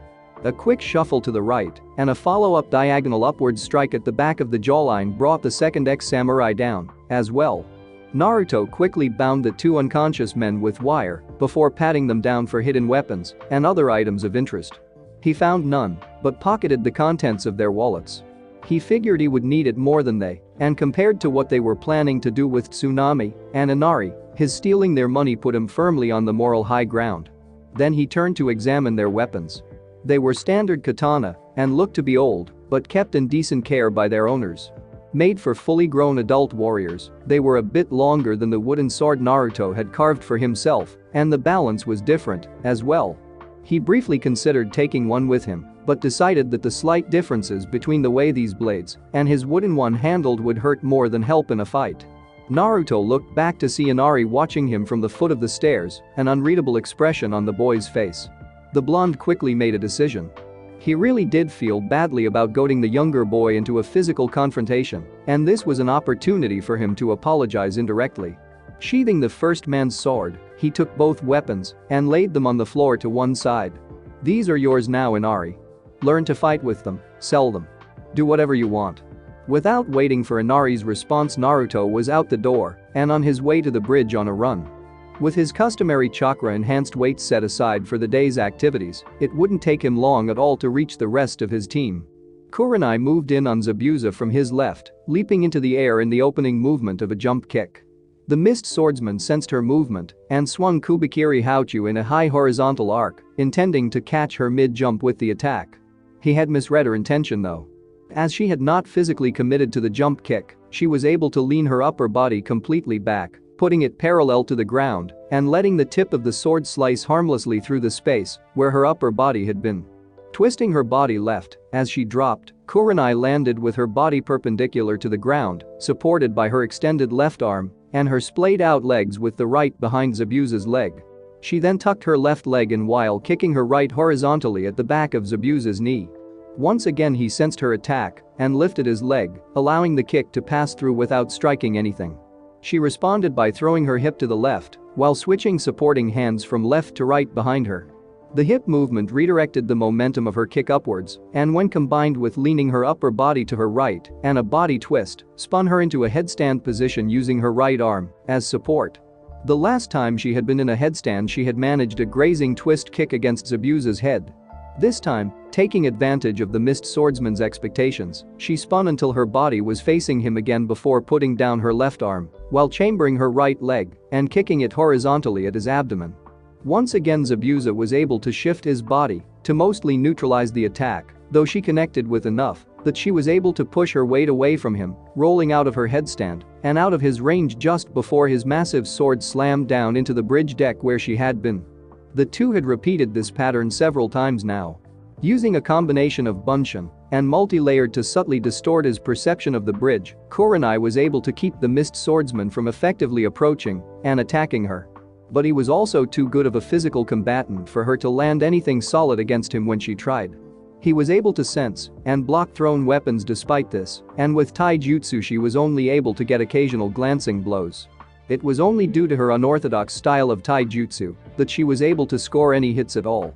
The idea had originated with her jounin instructor, himself a specialist, and had been further refined by Kurenai as a chunin and jounin. It was based on using acrobatic tumbling for deception and striking from unexpected angles. The unusual nature of the style gave its practitioner the edge against average fighters. Skilled close combat specialists, however, had the speed and experience to adjust and defend against attacks from odd angles and could take advantage of the long setup time of many of the style's attacks to interrupt them before they even started. When used in conjunction with subtly applied, however, the style became much more effective. Illusions affecting an opponent's sensory perceptions could mask the practitioner's approach and attack setup, covering the style's weakness while reducing the amount of time the opponent had to respond to attacks. And those Abusa was consistently able to maneuver to minimize the effect of any attacks that landed. It was still better than using an orthodox taijutsu style that the missed swordsman could read and predict more easily. Even so, it was a stalemate situation at best. She could land her attacks but could not inflict enough damage to end the fight. On the other hand, Zabuza had been unable to land any due to her bunshin and defenses. If he managed to score a solid blow with his sword, however, it would be decisive. Her hands automatically raced through a series of seals, putting up more layers even, as Zabuza dispelled some affecting him after cleaving through another bunshin he thought was real. Kurenai had no idea how skilled Zabuza's partner was and did not like the idea of Shino having to fight the hunter nin alone. She couldn't let this stalemate situation go on for much longer. She needed to find some way to change the dynamics of the fight before it was too late for Tazuna or her students. She just couldn't think of how to go about doing that. Shino stared in wonder at the dome of ice mirrors trapping him, though the high collar of his jacket and his sunglasses effectively hid it from all except those who knew him best. The fight with Zabuza's hunter nin partner had started off well. The hunter nin, a female according to his pheromone-sensitive bugs, was quick and accurate, with better taijutsu skills than Shino himself.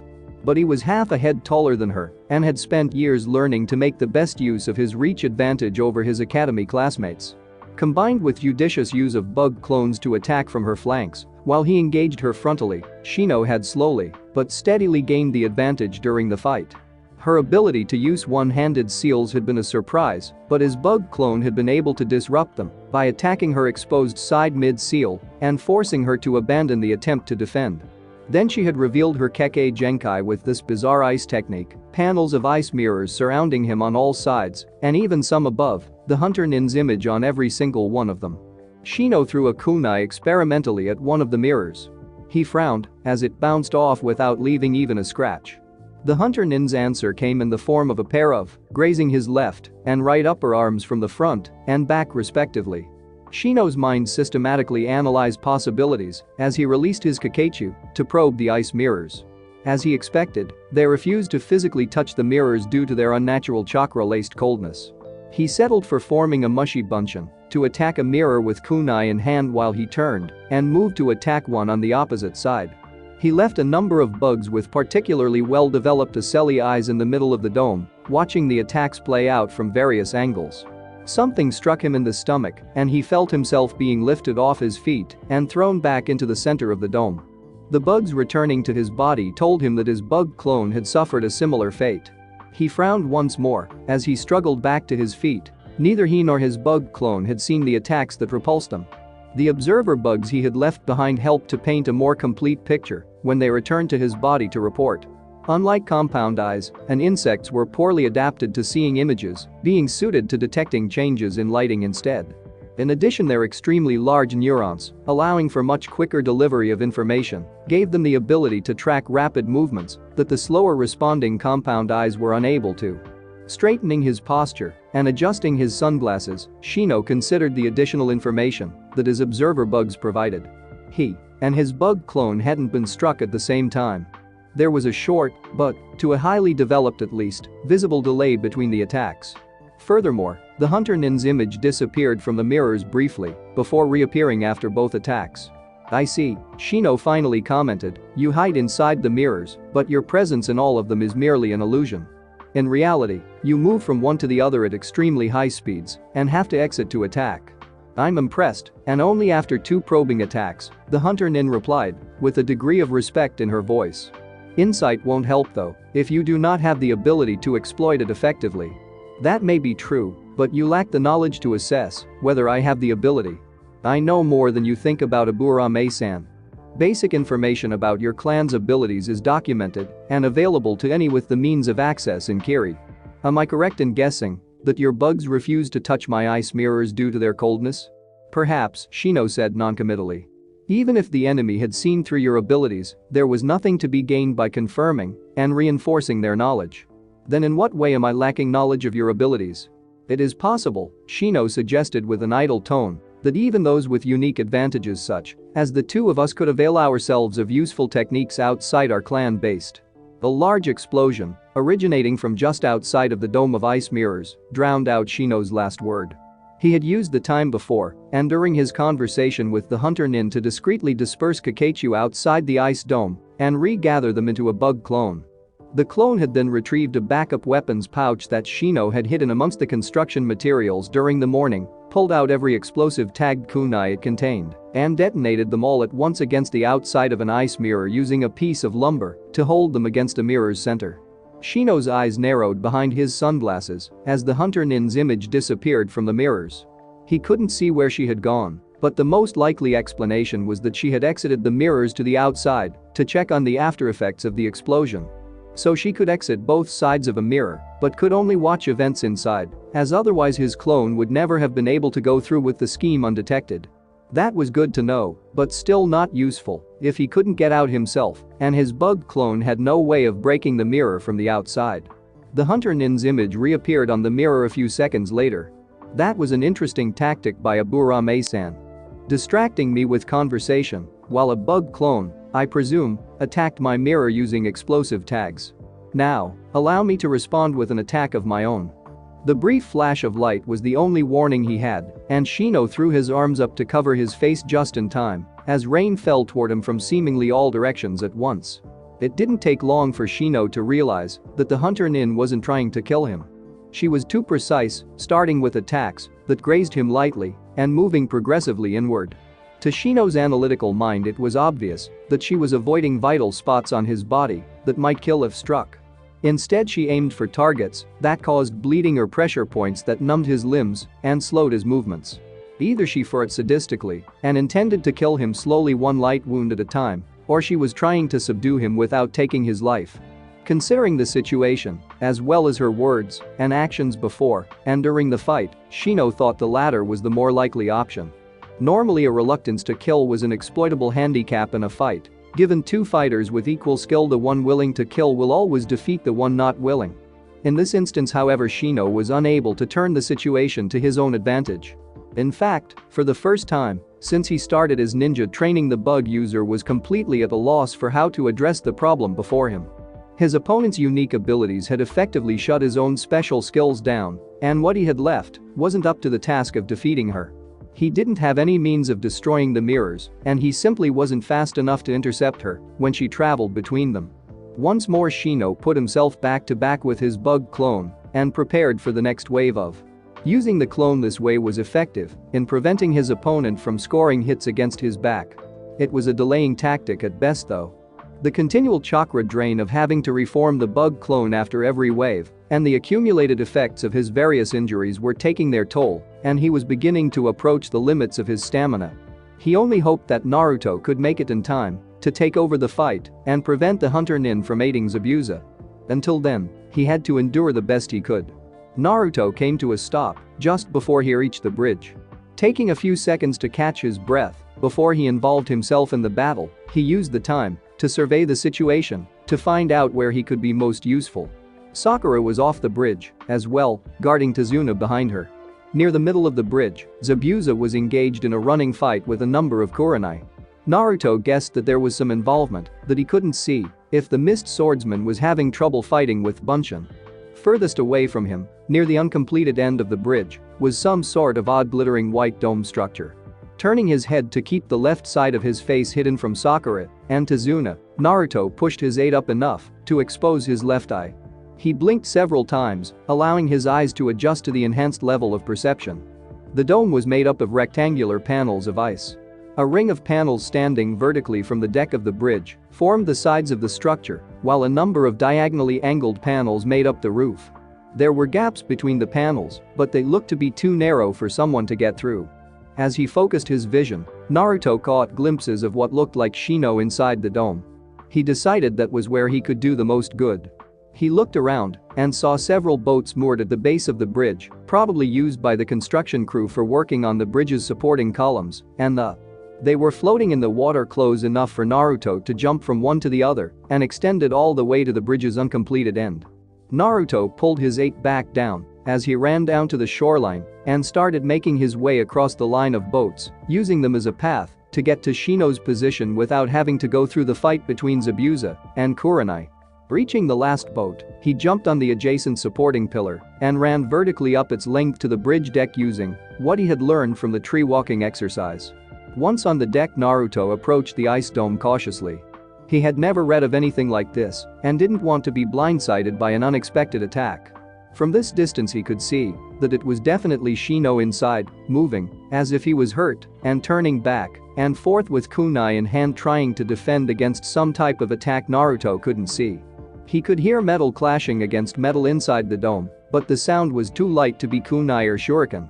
Naruto reached out and placed one careful hand against one of the ice panels. It chilled his skin and felt like normal ice, but didn't seem to melt to his body heat. He then tried an ice panel from various angles with his wooden sword. Even though the panels only seemed to be about 2 inches thick, he couldn't even make a crack in the ice striking at full strength. He didn't have time to carefully experiment with the ice until he found a way in. Shino needed his help. Naruto pulled out a tightly folded wad of cloth from the inside pocket of his jacket. Unfolded to its full size, the thin cloth was as long as he was tall and wider than he was at the shoulders. He then pulled a kunai and cut the back of his left forearm. Smearing his blood on one of the narrower edges and using it as an adhesive, the blonde quickly attached the cloth to one of the ice panels furthest away from where Shino was standing. The cloth was another of Naruto's explosive tag experiments, the largest he thought would be practical in a mission. There was a trigger seal on each of the longer ends of the cloth, linked together so that triggering one would simultaneously set off the other. Each trigger seal was also linked to several chains of regular-sized explosive nodes, with each chain set to go off in series one node after the other nearly simultaneously. The chains approached the center of the cloth in a loose spiraling pattern, where they all circled around and then converged onto a single oversized explosive node. Naruto had come onto this design by accident. After timing a chain of explosive nodes wrong, he noticed that if the explosions went off in series with very little delay, the explosion was significantly larger at the end of the chain than at the beginning. It seemed as if one explosion pushed some of the energy of the next incrementally later explosion down the line. When he tried wrapping a series of chains into a spiral around a central node, he discovered that much of the explosive energy of the chains was being channeled inwards to the central node. When the central node detonated at the end of the explosive chains, it was more like an intense concentrated spike of explosive force rather than the more dispersed cloud of a regular node. He had made the cloth tag with the idea of breaching barricaded doors in mind, but it seemed like it might work against the ice panels as well. Naruto triggered the oversized cloth tag and ducked out of the way.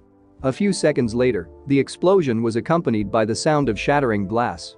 He ran in through the newly opened gap in the ice dome, sword before him gripped in both hands in a diagonal guard. The sight that greeted him stunned the young blonde. A bloody Shino was at the far side of the dome on his knees, kunai still clutched in one hand, while the other hand was on the ground supporting his weight. What surprised him, though, was what he saw on the ice panels now that he was inside the dome. There was an image of a person inside each of the panels, masked and dressed in the way his sensei had described the hunter nin. They all seemed to be the same image too, down to identical poses with left hand held up across the chest lightly holding a pair of. Something about the image seemed familiar to him. Naruto pushed that thought aside for the moment though.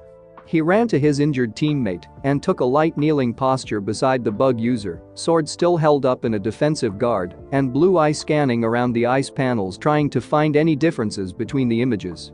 "How bad are you hurt?" Naruto asked Shino in a low tone.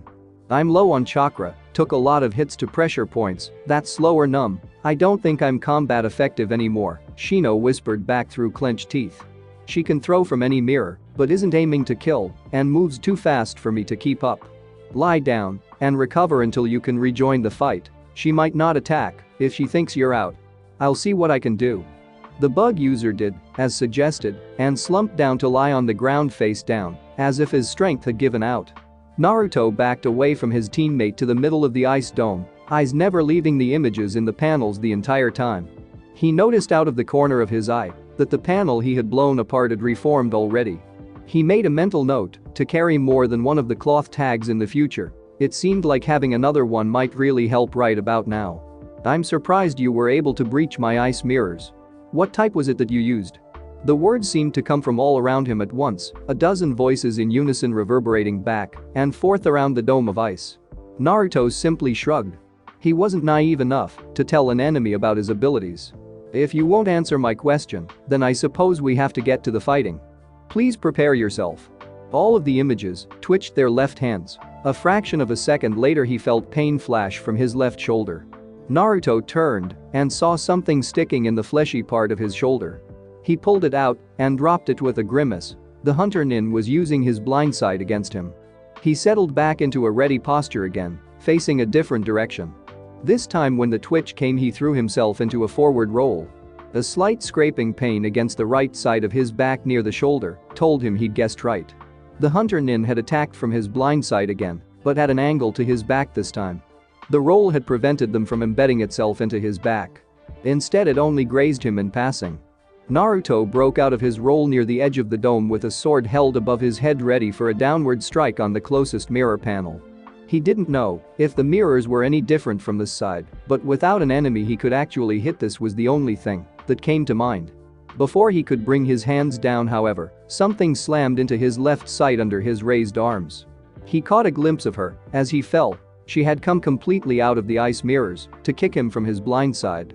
His nerves responded just as he fell to the ground, vision dimming from the waves of pain flooding over his senses. He clenched his teeth, willing his body to move through the pain, pushing himself back onto his feet using the sword as a crutch. He didn't know whether the kick had broken his already fractured ribs, but there wasn't time to check now. The figure twitched again, and Naruto moved instinctively. He ignored the fresh burst of vision-blurring pain from his ribs as he turned to the left, sweeping the sword across his body to deflect another aimed at his blind side. A fraction of a second later a point of pain flared across his back as another embedded itself into his right shoulder blade. He decided to leave it for the moment. Reaching back to pull it out would leave him too exposed. The attack had given him a flash of insight, however. Shino said that she moved too fast for him to keep up, and he had seen her come out of the mirror to kick him. She wasn't in all the mirrors at once. She was moving from one to the other too fast for his eye to track. The answer was obvious to the blonde. It wasn't one he liked, however. He didn't know how Shino would react, but he couldn't think of another option. Right hand keeping his sword in a defensive guard, Naruto moved his left hand to push his aid up. The blurriness in his vision immediately faded as he saw everything with a new clarity.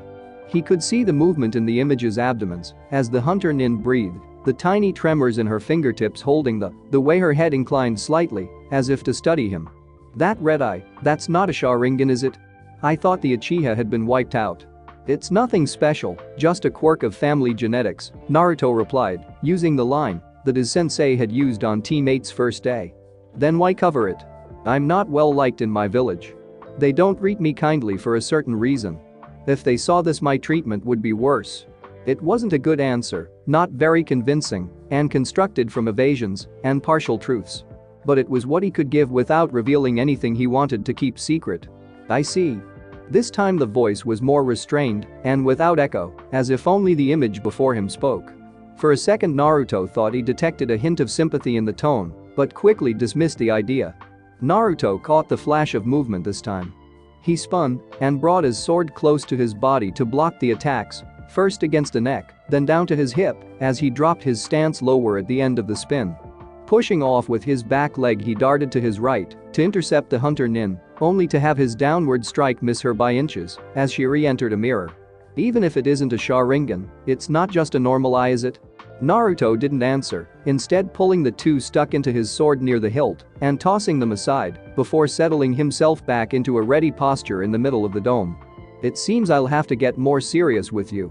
A rain burst from all around him like a sudden storm. His eyes could just track the movement as she darted from mirror to mirror in a blur, but his body couldn't keep up. He managed to deflect the first few before the rest struck him, sending so many bursts of pain through his nerves that he felt as if his whole body was momentarily on fire. Naruto staggered back into position, trying to think of a plan. He didn't have time, however. Another storm from all around him brought the blonde to his knees. He had lost count of the number of times he'd been hit. Though she wasn't trying to kill him and had yet to hit anything that would seriously impair his fighting capability, the pain of so many accumulated strikes was still substantial. Once more the blonde pushed himself back to his feet with his sword. He knew he had to do something to interrupt her pattern, or else she would eventually wear him down by sheer blood loss alone. In order to do that, though, he had to create an opening he could exploit, some way he could predict her movement through the mirrors to compensate for the difference in speed between them. Sucking in a large lungful of air through the pain, Naruto put his right foot forward, turning his posture sideways. His body was now squarely facing the mirror he thought the hunter nin had last entered, while his eyes looked to the right. His hands came up to his left shoulder, holding the sword parallel to the ground with its tip pointed in line with the direction of his gaze. From this stance he could effectively defend himself against attacks coming from where the hunter nin was hidden. With a slight shift in body alignment, his front could be covered as well. His left side was exposed and unprotected, however. He was counting on her seeing that. "Why don't you stay down? You can't beat me. We're only after the bridge builder. If you stay down you'll live." This time Naruto definitely heard the sympathy and concern in the hunter nin's voice. Was she pitying him? Naruto gritted his teeth. "I have to fight. This is my mission."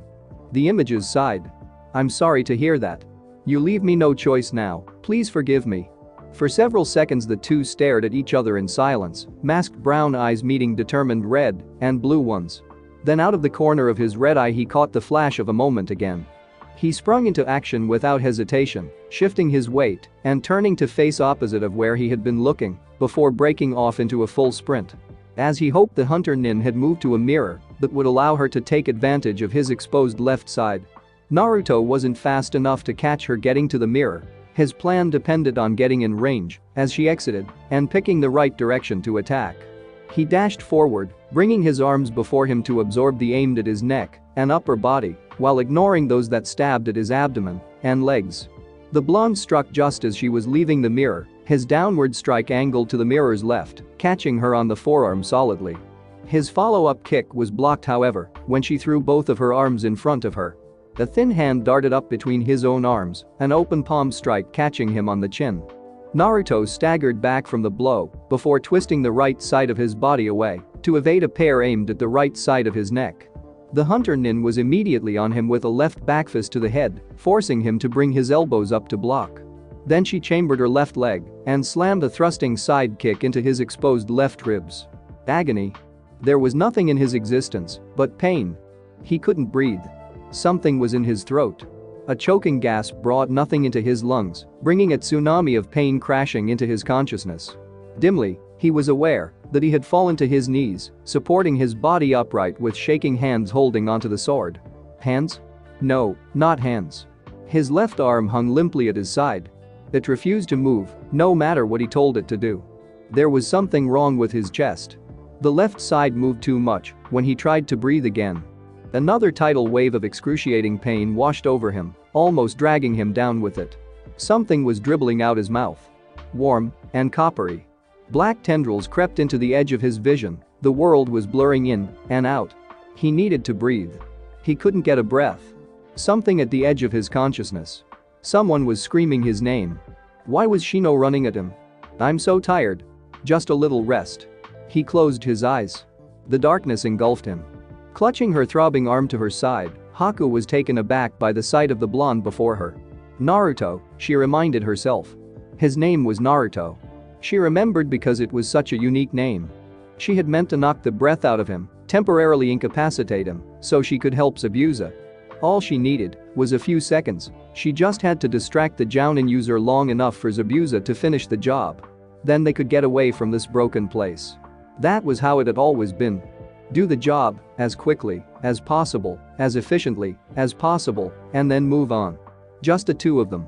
He was kneeling on the ground, gasping for breath, coughing blood. She could tell that something was seriously wrong with him. She hadn't meant to kick him so hard, she'd only wanted to put him down temporarily.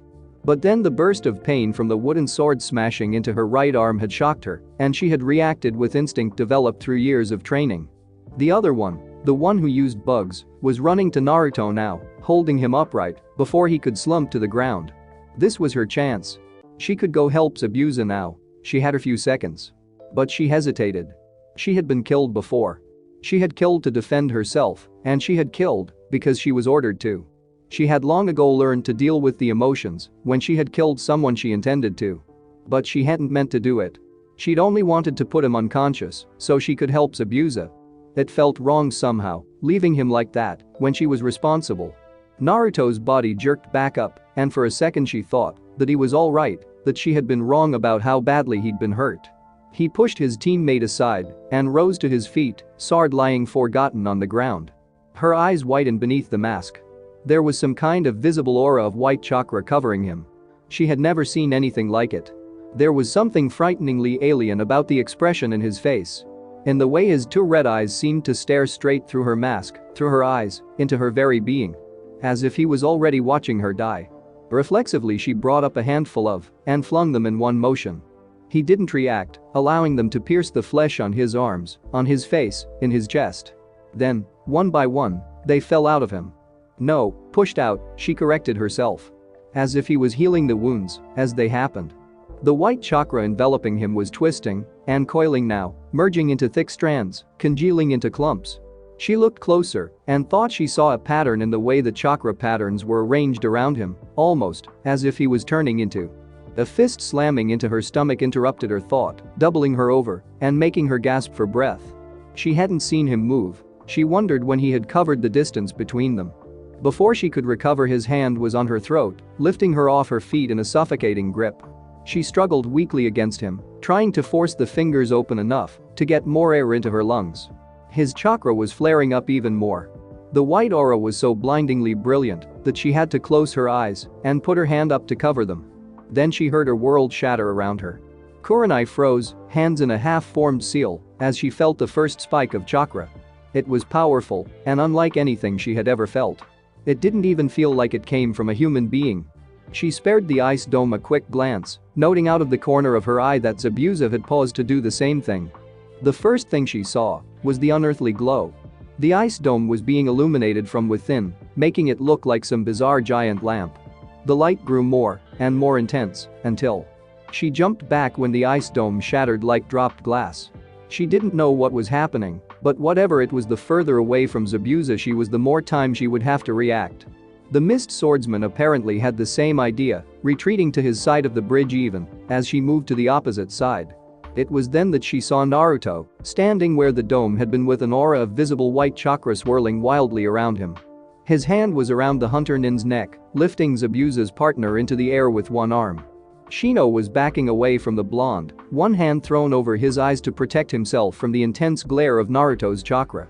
Kurenai's first thought was that Naruto's seal had broken. She had sensed him moving along the line of boats by the bridge to join Shino's fight with the hunter nin. The third had assured her that Naruto's seal could not break and that if he was killed the Kyuubi would die with him. Could he have been wrong? Could she prevent Kyuubi from breaking free? Even if Zetsubou were to help, trying to save his partner, could the two of them kill Naruto before he became the demon fox completely? She quashed that line of thought, her rational mind reasserting itself over her initial panic at the possibility of the Kyuubi being released. The older shinobi in the village, the ones who had been there fighting it, always described the overwhelming sense of malevolence that surrounded the demon fox. She felt none of that in this white chakra. But then if it wasn't Kyuubi, what was going on with Naruto? She knew that the blonde had an enormous chakra reserve. She hadn't told him straight out, but his reserves were already at a low jounin level. This was so far beyond that pale, though, that she had difficulty comprehending it. Even the Hokage himself couldn't burn chakra so freely as to create a constantly visible aura without soon collapsing from chakra exhaustion. She shifted her eyes from Naruto to Zetsubou and back again, maintaining her guard against a mist swordsman, but feeling helpless inside. She wanted to go to her student, find out what was going on, and try to calm him down. But if she moved, Zetsubou would have the perfect opportunity to attack her. The same thing would happen if he moved. She would be able to finish him before he could get to his partner. Once again she found herself in a stalemate position, waiting for someone to make the next move. Courtesy of crass clown, Sakura's stomach rumbled as they made their way along the path to Wave. Reaching into her pack, she was disappointed to find that all she had left to eat were ration bars. While they would fill her, the taste was less than desirable. Instead, she decided to see if she could entice either of her teammates to share with her. She was still somewhat uncomfortable with Shino and his bugs, so she decided to coax Naruto. Increasing her pace, she tapped him on the shoulder, remembering to do it on his good side so he could see her. Naruto turned his head sharply in reaction before calming and shooting her a quizzical look. "Sorry, Naruto. I was just wondering if you had any real food you'd be willing to share, please?" she asked, putting on a face deserving of some pity. She was lowering herself a step, but it was worth it for some food that tasted better than cardboard. Naruto raised an eyebrow before sighing. "Sure, I don't see why not," he said with a shrug before rummaging through his pack with a free hand before pulling out a small cup of instant ramen. "All you have to do is add water and heat it, although I don't know the next time we're stopping." Sakura took the cup with a small smile, although inwardly disappointed, she continued telling herself it would at least taste better. "No, it's fine. I can heat it on the go." She reassured her teammate as she peeled back the lid on the cup and poured water from her canteen into it with her other hand. Naruto gave her another questioning look. "And how are you going to heat it?" "It's an advanced academy I found while in the library. While relatively simple, it has basically no practical combat applications, so not many people bother with it. But it seemed useful for long trips, and I guess this proved me right," she said cheerfully before continuing her explanation. "All it really requires is gathering chakra in your hand to apply friction to the object you're holding, heating it." "Oh, that actually does sound fairly useful," Naruto said thoughtfully before something clicked. "Wait, did you say applying chakra?" "Yes, why?" Sakura questioned as she looked down as her hand heated the cup right as it exploded. Noodles and broth were sprayed all over the group as they were blown away by the explosion. Everyone began to get up slowly, thankfully only bruised with a few scratches. Naruto rolled his head before freezing as he felt a killing intent behind him. "Naruto!" Sakura screeched as she stood up with a noodle dangling in front of her face. She clenched a fist and leaped at the blonde with a fist cocked back fully. The blonde backstepped away from the punch. "Now Sakura, I can explain, it was an accident," Naruto started as he dove under another swing. "I tag all my." The blonde was cut off as a ration bar was embedded into the ground. "Screw it." And with that, Naruto took off down the path running from the furious Kunoichi. Thanks for watching my video. Leave a like if you enjoyed my video and also do consider subscribing to my channel for more awesome content. If you want the next part of this story, let me know in the comment box. See you next time. Till then, sayonara.